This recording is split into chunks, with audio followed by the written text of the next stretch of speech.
Bismillahirrahmanirrahim. Assalamualaikum warahmatullahi wabarakatuh.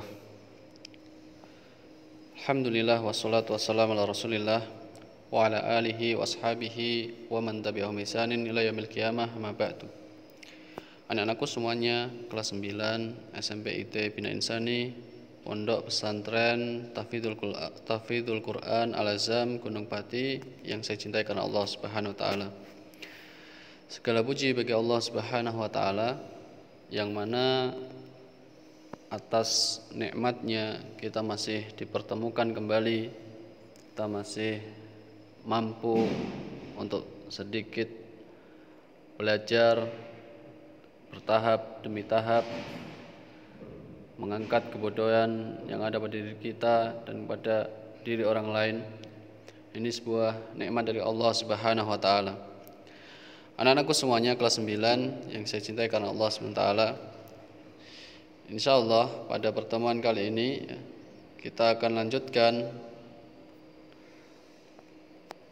pembahasan kita dari kitab Durus Minal Qur'anil Karim, yang mana pada pertemuan sebelumnya kita sudah bahas Al-Kalimatul Jadidah. Maka pada pertemuan kali ini kita akan sedikit jelaskan tentang surat Al-Buruj dari ayat 1 sampai 11. Baik, anak-anak semuanya yang saya cintai karena Allah Subhanahu wa taala, kalian bisa buka buku kalian di halaman 54. Di situ ada al-makna.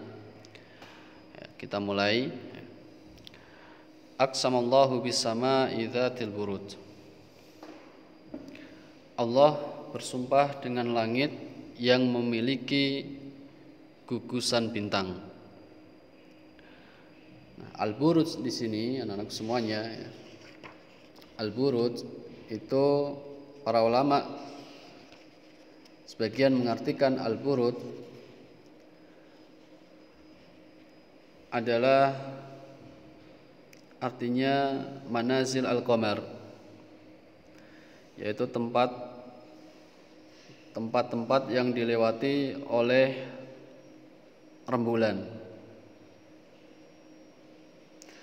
Ada pula di antara ulama yang mengatakan bahwasanya Al-Buruj itu adalah al-qusur atau istana-istana. Dan Ibnu Katsir mengatakan bahwasanya menafsirkan Al-Buruj artinya adalah an-nujum, yaitu bintang-bintang, sehingga ayat ini bermakna was-sama'i dzatil nujum, yaitu demi langit yang memiliki bintang-bintang. Kama aqsama bi yaumil qiyamah, sebagaimana Allah Subhanahu wa taala juga bersumpah dengan hari kiamat. Nah, pada ayat yang kedua ini wal yaumil mau'ud, maka semua para ulama telah sepakat bahwasanya yang dimaksud di situ adalah hari yang dijanjikan, yaitu hari kiamat, dan pasti terjadi hari kiamat tersebut. Wa aqsama aidan bi syahid wa mashhud, dan Allah juga bersumpah dengan yang menyaksikan dan yang disaksikan. Jadi Allah juga bersumpah dengan yang menyaksikan dan yang disaksikan. Nah, pada 3 ayat pertama ini Allah bersumpah dengan 4 hal, yaitu tadi yang pertama Allah bersumpah dengan langit yang memiliki gugusan bintang. Allah juga bersumpah dengan hari kiamat. Yang ketiga Allah bersumpah dengan yang menyaksikan, dan yang keempat Allah bersumpah dengan yang disaksikan. Itu tidak lain dengan tujuan untuk menekankan kepada manusia bahwa hari kebangkitan itu pasti akan terjadi dan akan tiba. Makanya kalau kita lihat orang-orang kafir, mereka mendustakan Allah Subhanahu wa taala. Mereka tidak percaya dengan yang namanya hari kebangkitan. Makanya di dalam surat At-Taghabun ayat yang ke-7 Allah Subhanahu wa taala berfirman berkenaan tentang orang-orang kafir yang mereka tidak percaya dengan hari kebangkitan. Allah mengatakan za'amal ladzina kafaru alla yub'atsu qul bala wa rabbi latub'atsunna tsumma latunabba'unna bima 'amiltum wa dzalika 'alallahi yasir.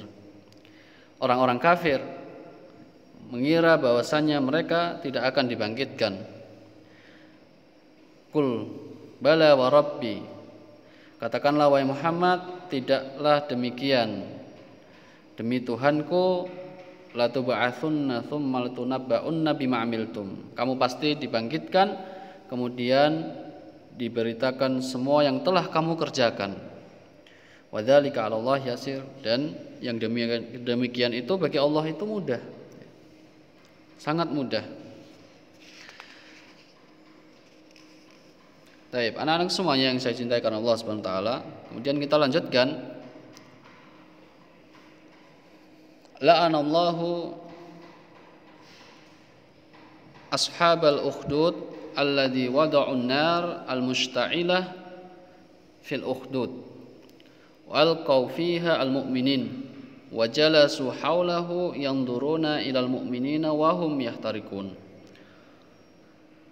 Allah melaknat orang-orang yang membuat parit, yang mana mereka telah menaruh atau membuat api yang menyala-nyala di dalam parit tersebut, dan mereka melemparkan orang-orang yang beriman ke dalam parit tersebut.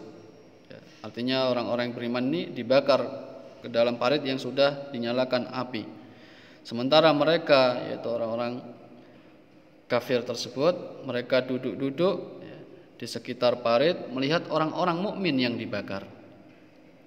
Taib, anak-anakku semuanya yang saya cintai karena Allah SWT, pada penjelasan ini, ayat yang ketiga, ayat yang keempat, ayat yang kelima, ayat yang keenam, maka di sini kita jelaskan bahwasannya ayat ini menceritakan tentang kaum mukminin dan mukminat yang menolak untuk keluar dari agama Allah Subhanahu wa taala meskipun mereka dipaksa, dan mereka rela mati demi mempertahankan agama Allah Subhanahu wa taala dibandingkan mereka harus keluar dari agama Allah Subhanahu wa taala. Dan kisah ini perlu kita ketahui terkenal dengan sebutan Ashabul Ukhdud, sebagaimana kisah ini terjadi pada Bani Israel, pada zaman antara Nabi Isa diutus dan sebelum diutusnya Nabi kita Muhammad sallallahu alaihi wasallam. Taib, di dalam Sahih Imam Muslim di situ diceritakan bahwasanya dari Suhaib anna Rasulullah sallallahu alaihi wasallam qol, Rasul kita sallallahu alaihi wasallam bersabda, kana malikun fiman kana qablakum wa kana lahu sahirun. Pada zaman dahulu ada seorang raja dari golongan umat sebelum kalian. Ia mempunyai seorang tukang sihir, raja tersebut. Nah, ini ceritanya, kita bacakan cerita tersebut. Ketika tukang sihir tersebut telah berusia tua, ia mengatakan kepada raja bahwa ia sudah tua dan meminta agar dikirimkan seorang anak muda yang akan mewarisi ilmu dari tukang sihir tersebut. Maka diutuslah seorang anak kepadanya. Tukang sihir itu pun kemudian mengajari anak tersebut ilmu-ilmu yang dimiliki oleh tukang sihir.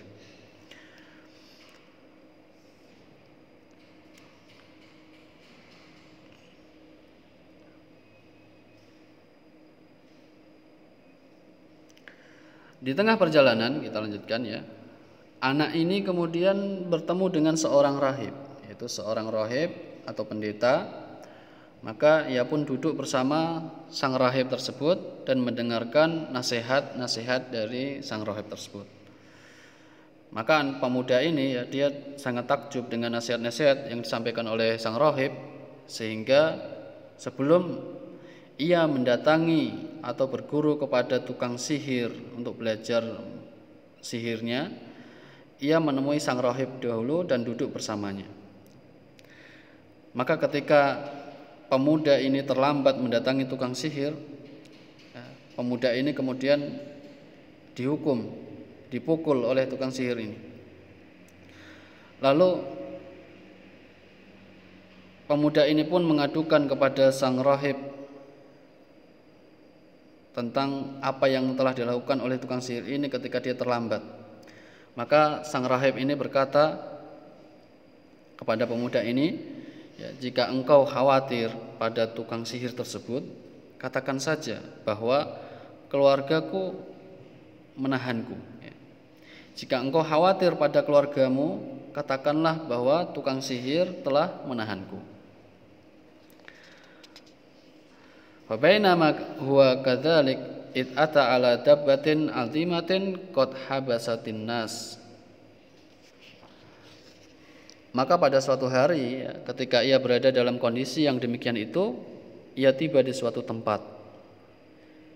Ia tiba di suatu tempat yang mana di situ ada seekor binatang besar, ya, yang menghalangi banyak orang di jalan yang dilalui oleh mereka. Maka anak itu berkata, pemuda tadi, ya, dia berkata,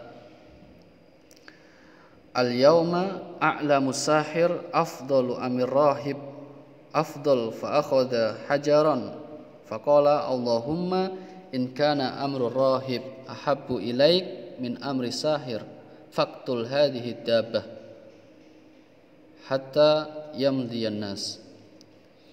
Nah, ketika itu kemudian pemuda itu berkata, pada hari ini, ya, aku akan mengetahui orang yang lebih baik, tukang sihir itu ataukah rahib itu. Ya pun kemudian anak pemuda tadi mengambil sebuah batu, kemudian dia berkata, ya Allah, apabila rahib itu lebih dicintai di sisimu daripada tukang sihir itu, bunuhlah binatang ini sehingga orang-orang dapat berlalu. Maka kemudian pemuda tadi melempar binatang yang menghalangi jalan tadi dengan batu yang diambil oleh pemuda itu, dan ketika batu dilemparkan kepada binatang tadi, matilah binatang tadi. Ya. Maka orang-orang pun dapat kembali melewati jalan itu dengan normal. Lalu pemuda tadi mendatangi sang rahib dan mengabarkan hal tersebut. Maka rahib itu pun mengatakan kepada pemuda tadi, wahai anakku, saat ini engkau lebih mulia dariku. Keadaanmu sudah sampai pada tingkatan sesuai yang aku lihat. Sungguhnya engkau akan mendapatkan cobaan. Jika benar demikian, janganlah menyebut namaku.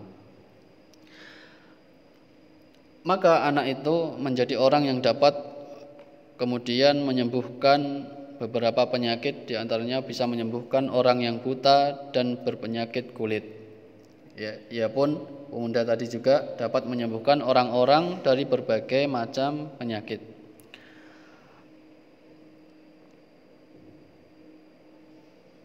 Maka ya, fasami'a jalisun lil malik. Berita ini pun sampai di telinga sahabat dekat raja yang telah lama buta. Kana kot amia, ya.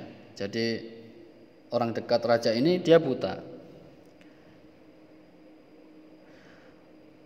Fa'atahu bihadaya katsiratin. Maka kemudian orang yang buta ini tadi, ya, mendatangi pemuda tersebut dengan membawa banyak sekali hadiah. Maka kemudian faqala ma hahuna laka ajma'u in anta syafaitani. Kemudian ia berkata kepada pemuda tersebut, semua ini dapat jadi milikmu, hadiah-hadiah yang dibawa oleh yang buta tadi, asalkan engkau menyembuhkanku. Ini dikatakan kepada pemuda tadi. Maka pemuda ini berkata, kepada orang yang buta ini, faqal inni la ashfi ahadan innama yashfi Allah fa in anta amanta billah da'autullaha fasyafaka. Pemuda ini kemudian mengatakan pada yang buta tadi, semua ini, pemuda ini berkata, aku tidak dapat menyembuhkan seorang pun. Yang mampu menyembuhkan hanyalah Allah Subhanahu wa taala. Jika engkau mau beriman pada Allah, aku akan berdoa kepada Allah Subhanahu wa taala, supaya engkau dapat disembuhkan. Maka kemudian orang yang buta tadi fa'amana billah fasyafahullah. Orang yang buta tadi kemudian dia beriman kepada Allah Subhanahu wa taala. Dia beriman kepada Allah Subhanahu wa taala, lalu Allah Subhanahu wa taala menyembuhkannya dari kebutaan. Akhirnya dia bisa melihat. Maka kemudian sahabat raja tadi itu mendatangi sang raja dan duduk seperti biasanya. Maka raja pun bertanya, karena kaget melihat orang yang buta tadi sembuh, matanya bisa melihat. Maka sang raja pun bertanya, siapa yang menyembuhkan penglihatanmu? Maka orang yang awalnya buta dan sembuh tadi menjawab, Rabbku, Rabbku, Tuhanku. Maka sang raja pun kaget. Kemudian mengatakan, apa engkau punya Rabb atau Tuhan selain aku? Maka sahabatnya pun menjawab, Rabbku dan Rabbmu sama, yaitu Allah Subhanahu wa ta'ala. Maka sang raja pun menghukumnya, menghukum sahabat dekatnya tadi, teman dekatnya tadi, ia terus disiksa, ia menyiksa sahabatnya tadi hingga sang sahabat menunjukkan sang pemuda tadi, menunjukkan keberadaan pemuda yang menyembuhkannya. Maka ketika pemuda tersebut datang,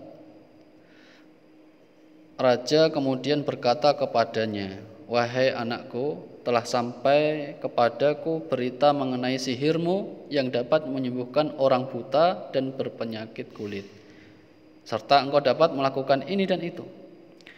Maka pemuda tersebut menjawab, sesungguhnya aku tidak dapat menyembuhkan siapapun, yang menyembuhkan adalah Allah Subhanahu wa ta'ala. Pemuda tersebut mengatakan, inilah ashfi ahadan innama yashfi Allah.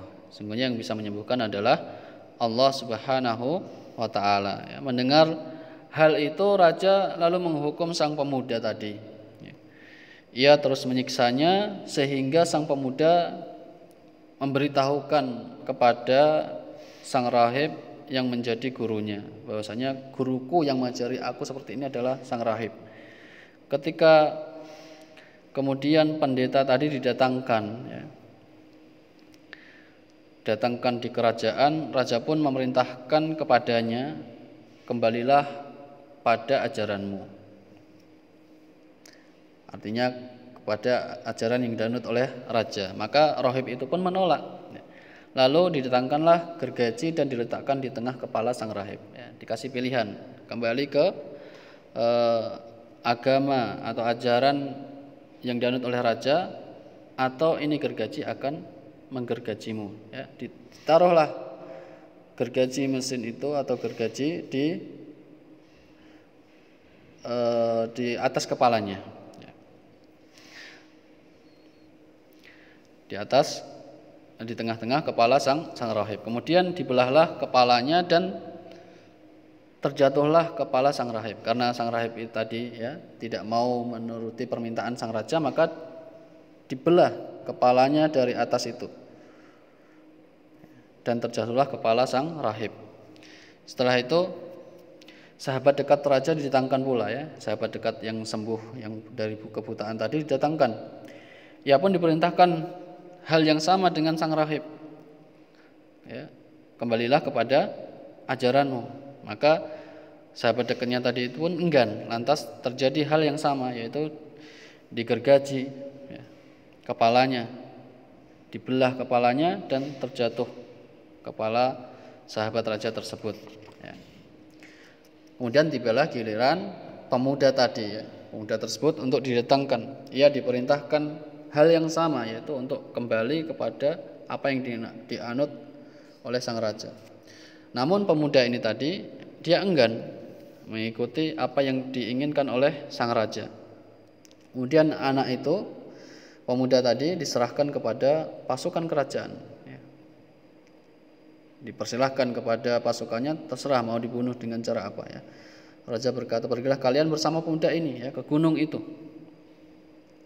Lalu dibawalah pemuda tadi oleh pasukan raja dengan mendaki gunung. Maka ketika sampai di puncak,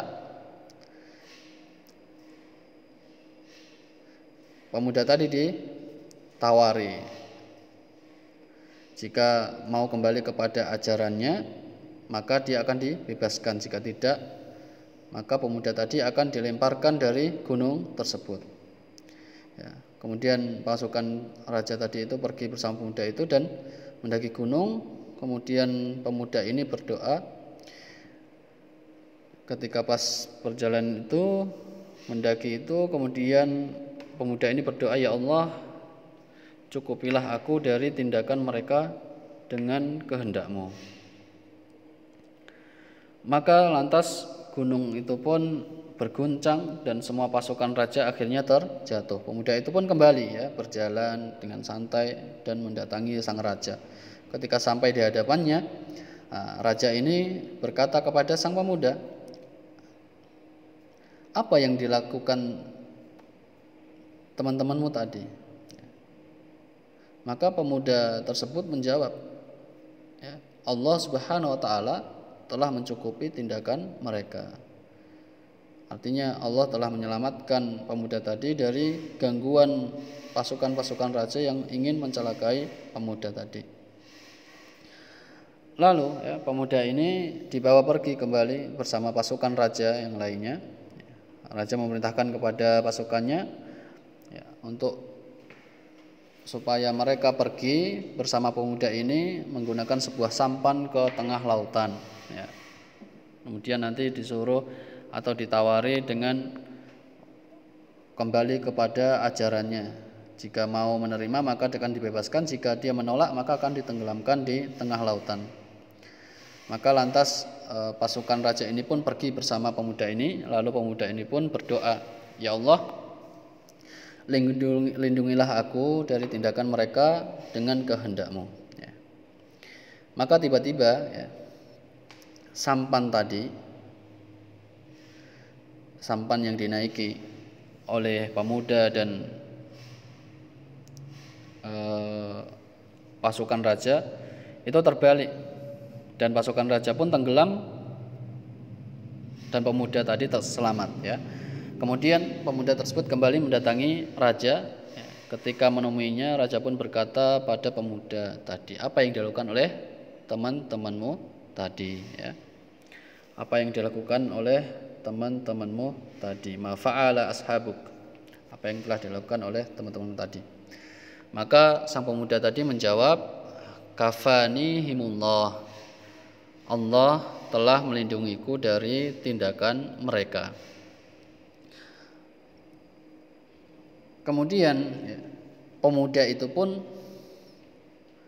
berkata kepada sang raja, faqala lil maliki innaka lasta biqatili, hai raja, engkau tidak akan bisa membunuhku hatta taf'ala ma amuruka bih, sampai engkau memenuhi syaratku. Maka raja mengatakan, wa ma huwa, raja bertanya, apa syaratnya? Maka pemuda itu mengatakan, Qal tajma'un nas fi sa'idin wahidin. Pemuda itu pun mengatakan kepada raja, kumpulkanlah rakyatmu di suatu bukit. Di suatu bukit. Wa taslubuni ala jid'in. Kemudian saliblah aku di atas sebuah batang pohon itu. Khud sahman min kananati thumma dha'i sahma fi kabatil qaus. Kemudian ambillah anak panah dari tempat panahku, ya. Thumma qul bismillahi rabbil gulam. Bismillahi rabbil gulam.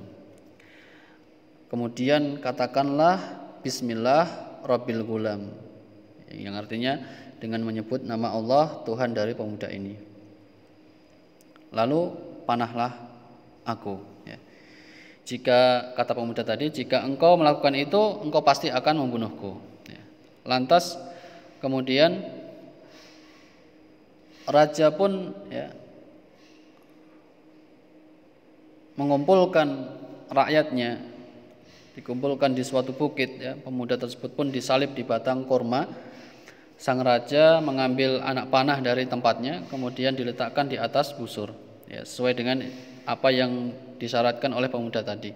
Ya, setelah itu raja pun mengucapkan Bismillahirabbil gulam, ya, artinya dengan menyebut nama Allah Tuhan dari pemuda ini. Setelah mengucapkan itu, kemudian dilepaslah panah tersebut dan mengenai pelipis, ya, antara telinga dengan mata, ya, mengenai antara telinga dengan mata, pelipis sang pemuda tadi.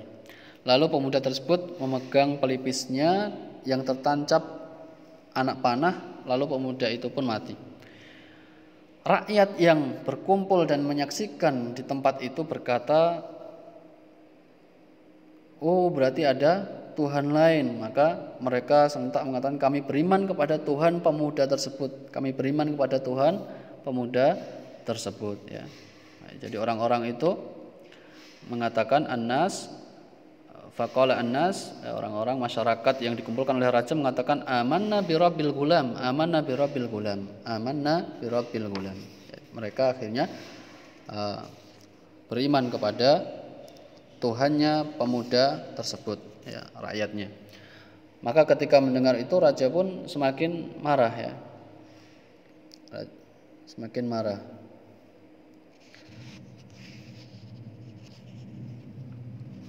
Raja pun semakin marah. Fa'utiyal malik faqila lahu ara'aita ma kunta tahdharu qad wallahi nazala bika hadaruka qad amanan nas. Raja pun datang, lantas ada yang berkata, apa yang selama ini engkau khawatirkan, raja? Sepertinya yang engkau khawatirkan selama ini benar-benar telah terjadi, ya. Saat ini rakyatmu telah beriman kepada Tuhan pemuda itu, ya. Ada yang mengatakan demikian. Lalu maka sang raja ini memerintahkan pasukannya untuk membuat parit, ya, dibuatlah parit, lalu dinyalakanlah api di dalam parit tersebut. Raja pun berkata, siapa yang tidak mau kembali kepada ajarannya, lemparkanlah ke dalam parit tersebut. Atau dikatakan masukkanlah ke dalam parit tersebut, ya. Mereka pun melakukannya hingga ada seorang wanita bersama bayinya, ya. Jadi semua yang beriman kepada Tuhannya pemuda ini dilemparkan ke parit sampai terbakar, ya, meninggal, ya. Kemudian sampai ja'at imra'atun wa ma'aha sobiyun, datang seorang ibu-ibu, ya. Giliran ibu-ibu tadi, seorang wanita bersama bayinya. La sobiyun laha fataqo asad antaqo afiha, ya, bersama bayinya tadi, ya. Maka wanita ini, ya, tidak berani maju, ya, tidak berani masuk ke dalam parit itu. Karena apa? Dia membawa bayinya, ya. Maka tiba-tiba faqala laha al-ghulam ya ummi ya ummah isbiri fa innaki 'alal haq. Maka tiba-tiba kemudian ya, ternyata anaknya yang bersama wanita tadi pun berkata, wahai ibuku, bersabarlah karena engkau di atas kebenaran. Ya. Jadi tiba-tiba bayi tadi itu ya, bisa bicara kepada ibunya dan menasihati kepada ibunya, wahai ibuku, bersabarlah karena engkau di atas kebenaran. Akhirnya ibu tersebut bersama anaknya pun dimasukkan ke dalam parit yang sudah dinyalakan api di dalamnya. Nah, inilah tafsiran tentang makna firman Allah pada ayat tadi ya, yaitu yang telah dinyalakan api dengan kayu bakar ya. An-nari dzatil waqud. Ya. Parit tersebut ya, parit-parit kosong ya, kemudian dikasih kayu bakar dan dinyalakan api. Sementara mereka ya, idhum 'alaiha qu'ud ya, ketika mereka duduk-duduk di sekitar parit tersebut. Nah, ini kisah dari Ashabul Ukhdud. Kisah dari Ashabul Ukhdud.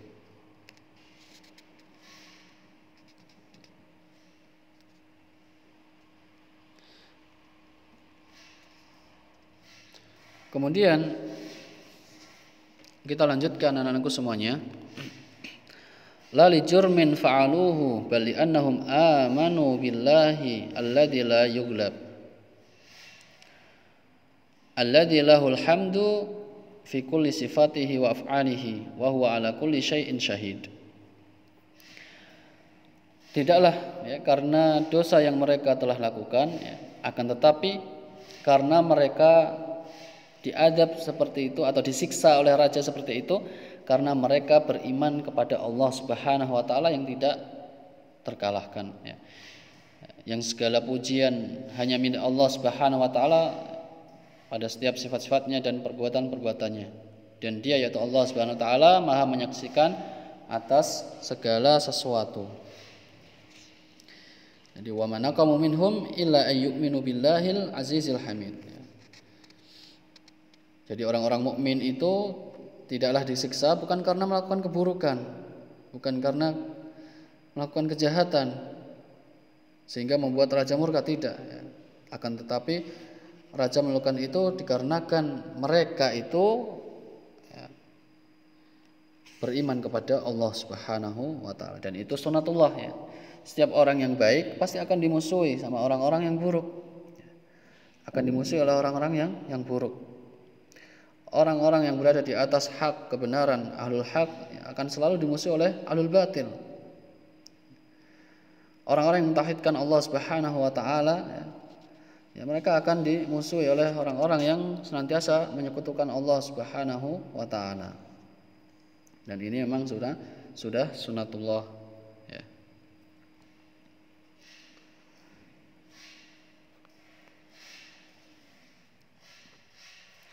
Kemudian ya, anak-anakku semuanya, kita lanjutkan. Innal ladzina azzabu al-mu'minina wal mu'minat wa ahraquhum wa lam yatubu wa yatruku al-kufra wal dhulma lahum yaumal qiyamah adzabun fi nari jahannam yadkhulunaha wa yahtarikuna fiha. Sungguhnya orang-orang yang menyiksa orang mukmin dan mukminat serta yang membakarnya dan mereka tidak segera bertobat dan meninggalkan kufuran dan kezalimannya, maka bagi mereka siksaan di neraka jahanam pada hari kiamat kelak, dan mereka akan masuk ke dalamnya, yaitu ke dalam neraka, dan akan dibakar di dalam neraka. Dan ini ya, maka di sini balasan bagi mereka ya, yang menyiksa orang-orang mukmin, menyiksa orang-orang mukmin dan mukminat, akan tapi mereka tidak mau segera bertobat. Nah, sementara pada ayat ini ya, mengisyaratkan kepada seorang yang berbuat dosa untuk segera bertobat. Akan tapi taubat sendiri pun ya, juga harus taubatan nasuha ya. Taubatan nasuha, taubat yang benar-benar menyesali perbuatannya dan berharap akan diterima oleh Allah Subhanahu wa taala.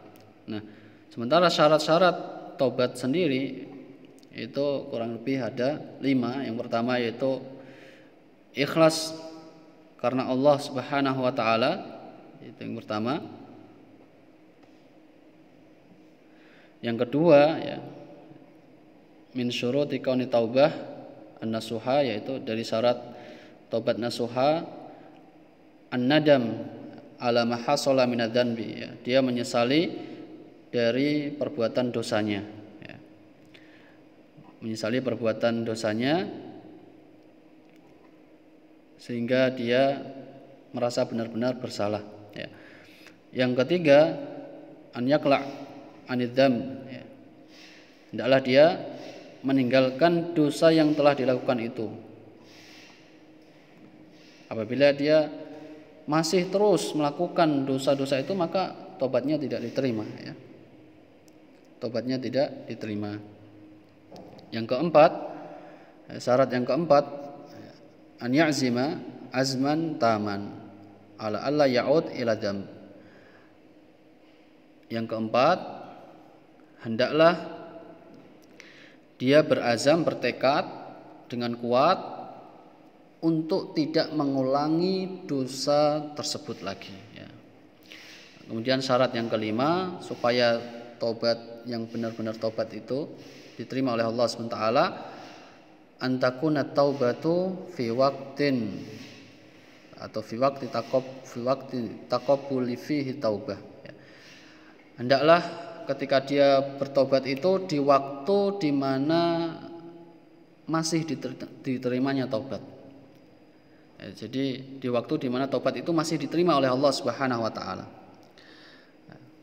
Karena bisa jadi ya, seorang itu bertobat di waktu yang di mana taubat tersebut sudah tidak diterima oleh Allah Subhanahu wa taala.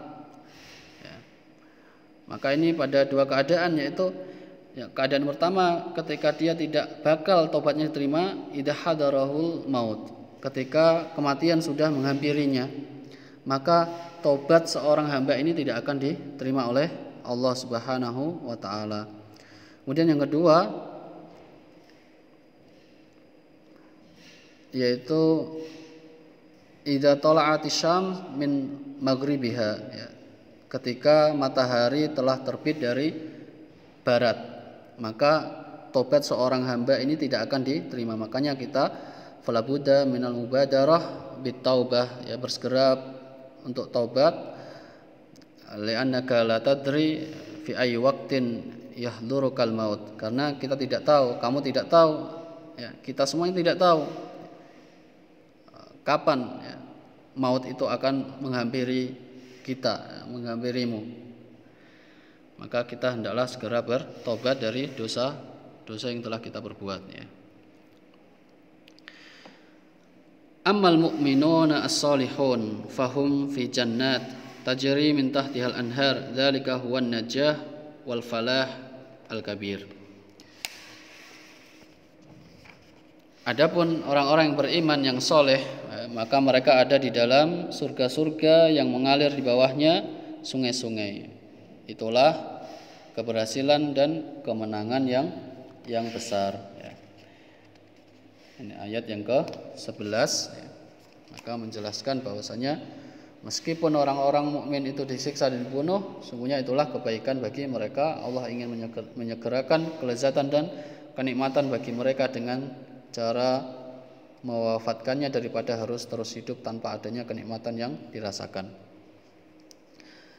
Dan di akhir nanti mereka akan mendapatkan taman-taman atau kebun-kebun yang indah ya, yang berisi buah-buahan, yang dalamnya berisi kenikmatan serta kelezatan yang mereka kehendaki ya. dan mengalir sungai-sungai di bawahnya. Sebagaimana Allah Subhanahu wa taala berfirman, "Matsalul jannati allati wa'idal muttaqun fiha anharum min ma'in ghairi asin wa anharum min labanin lam yataghayyar ta'muhu wa anharum min khamri lazzatil lisyaribin wa anharum min asalin musaffa." Perumpamaan taman surga yang dijanjikan kepada orang-orang yang bertakwa, yaitu di sana ada sungai-sungai yang airnya tidak payau. Sungai-sungai yang airnya itu dari susu yang tidak berubah rasanya. Sungai-sungai khamar, anggur yang tidak memabukkan, yang lezat rasanya bagi yang meminumnya, dan sungai-sungai madu yang murni. Maka inilah balasan bagi orang-orang yang beriman, bersabar di atas kebenaran, bersabar di atas Al-Quran dan As-Sunnah. Baik, anak-anakku semuanya yang saya cintai karena Allah SWT, mungkin ini yang bisa saya sampaikan, kurang lebihnya mohon maaf. Aku qouli hadza wa astaghfirullah li wa lakum. Kita tutup dengan doa kafaratul majlis. Subhanakallahumma rabbana wa bihamdika asyhadu an la ilaha illa anta astaghfiruka wa atubu ilaik. Assalamualaikum warahmatullahi wabarakatuh.